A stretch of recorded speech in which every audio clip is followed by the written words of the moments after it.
क्या वो पढ़ने वाला था या वो पढ़ने वाला नहीं था। तो कहना ये चाहते हैं हम कि नॉर्मलाइजेशन एक ऐसी प्रक्रिया है जिसमें आपका लक का बहुत बड़ा रोल होता है। मैं ये कतई नहीं कह सकता कि पढ़ने वाले बच्चे फेल कर जाएंगे, लेकिन ये सबसे बड़ी बात हो जाती है तब जब कोई पढ़ने वाला बच्चा फेल कर जाता है। ये सबसे बड़ी बात होती है और ऐसा होता है। मैंने 2019 को भी देखा हूँ, 2018 को भी देखा हूँ, सारे चीज़ को देखते हुए आ रहा हूँ। तो मैं यही चीज़ एज्यूम किया हूँ, मैं अपने एक्सपीरियंस से आपको बता रहा हूँ कि मैंने क्या क्या देखा है। तो मैं यही देखा हूँ कि जो बच्चा बहुत ज़्यादा टैलेंटेड था ना,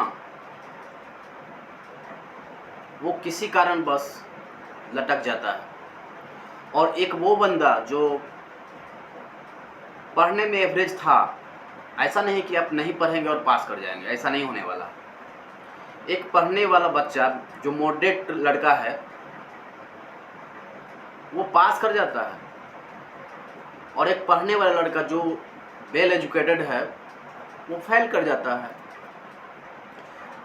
इसी का तो नाम नॉर्मलाइजेशन है। नॉर्मलाइजेशन फार्मूला आपको या किसी ने ऐसा नहीं बताया कि मैं या आप इससे संतुष्ट हो पाए। तो मैं आपको ये बताना चाहता हूँ आज के वीडियो में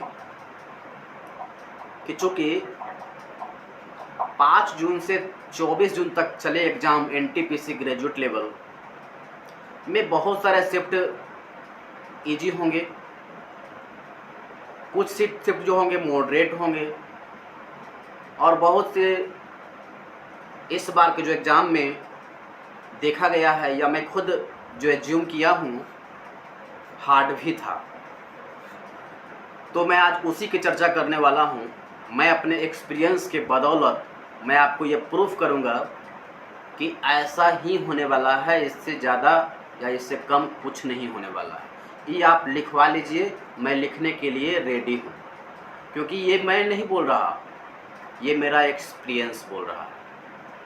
आप जब आंसर की लगभग आज आने वाला ही है, आज या कल आपको आंसर की देखने को मिल सकता है, तो आप मिला सकते हैं। मेरा ये वीडियो नोट कर लीजिएगा, चैनल को सब्सक्राइब कर लीजिए, क्योंकि बेहतर होगा। मैं नया ज़रूर यूट्यूबर हूँ, लेकिन ऑफलाइन क्लास लेता हूँ, ऑफलाइन एजुकेट करता हूँ लोगों को, बच्चों को।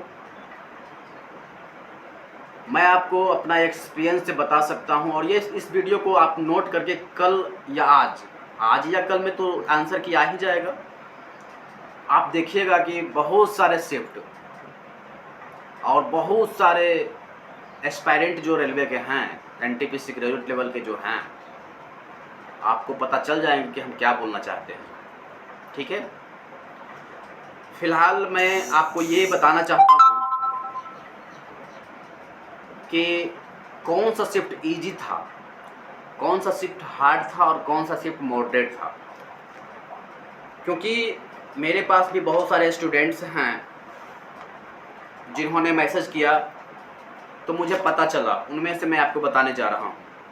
हालांकि यूट्यूब पर तो मेरा सब्सक्राइबर अभी नहीं है, लेकिन हो सकता है कि आने वाले कुछ ही दिनों में सब्सक्राइबर में बढ़ोतरी होगी, क्योंकि नया चैनल ओपन किए हैं। तो मेरे सारे स्टूडेंट जब जुड़ेंगे तब अचानक 500-600 स्टूडेंट आएंगे मेरे पास 2-3 दिन में, तो आप देखेंगे कि आपको पता चल जाएगा। ठीक है, मैं आपको अभी ये बताना चाहता हूँ कि एनटीपीसी के जो एग्ज़ाम हुआ है उसमें पेपर का लेवल कैसा था। जैसा कि आप जानते ही हैं कि 5 जून से 24 जून के बीच एग्ज़ाम चला है। अब मैं 5 जून से और 24 जून के बीच जो डेटा जो लाया हूँ वो आपको दिखाना चाहता हूँ या बताना चाहता हूँ।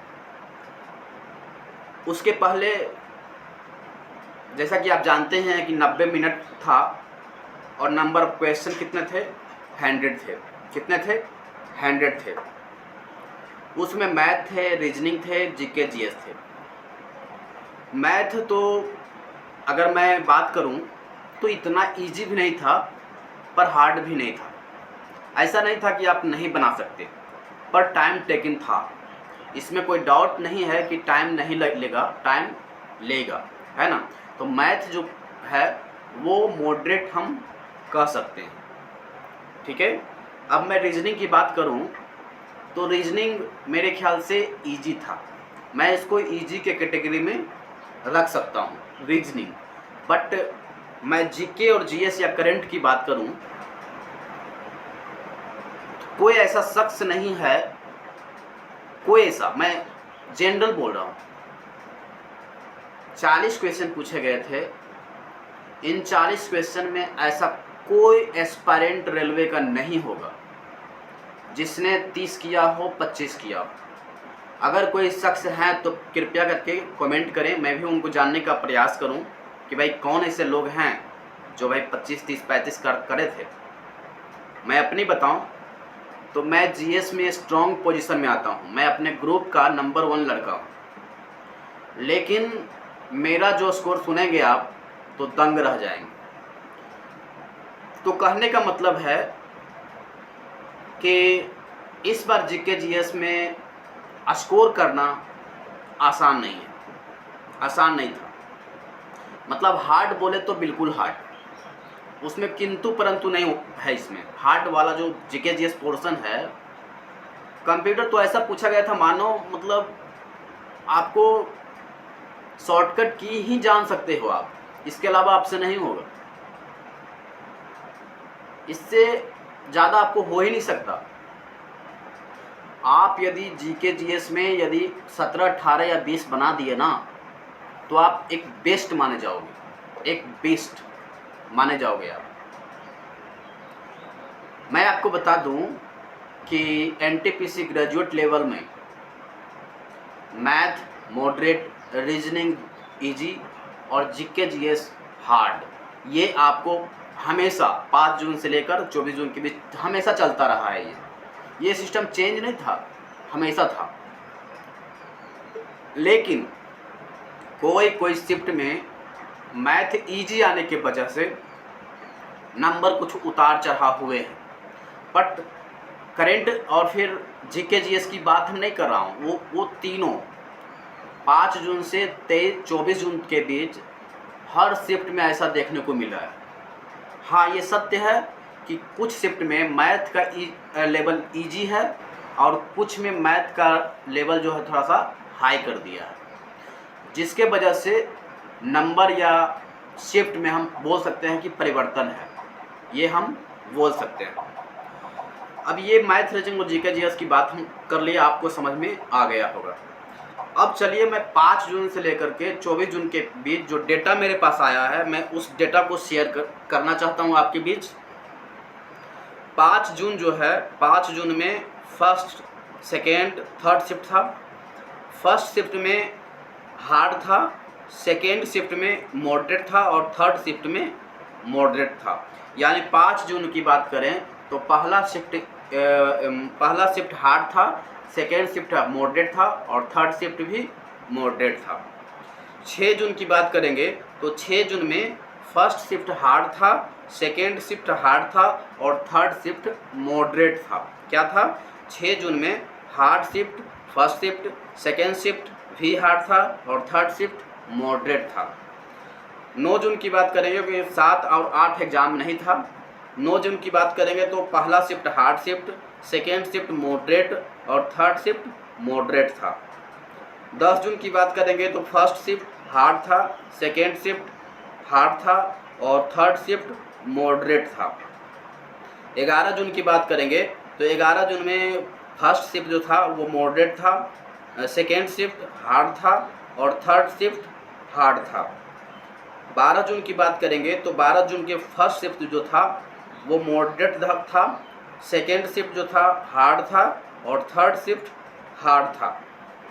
13 जून की बात करेंगे तो फर्स्ट शिफ्ट मॉडरेट था, सेकेंड शिफ्ट हार्ड था और थर्ड शिफ्ट मॉडरेट था। 14 जून की बात करेंगे तो 14 जून में फर्स्ट शिफ्ट मॉडरेट था, सेकेंड शिफ्ट मॉडरेट था और थर्ड शिफ्ट हार्ड था। 15 जून शायद संडे पर रहा इसलिए एग्ज़ाम नहीं हुआ था। 16 जून फर्स्ट शिफ्ट मॉडरेट था, सेकेंड शिफ्ट मॉडरेट था और थर्ड शिफ्ट हार्ड था। 17 जून की बात करेंगे तो फर्स्ट शिफ्ट में हार्ड था, सेकेंड शिफ्ट भी हार्ड था और थर्ड शिफ्ट मॉडरेट था।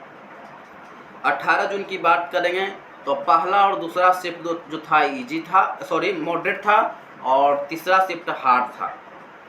19 जून की बात करेंगे तो फर्स्ट और सेकेंड शिफ्ट हार्ड था और थर्ड शिफ्ट मॉडरेट था।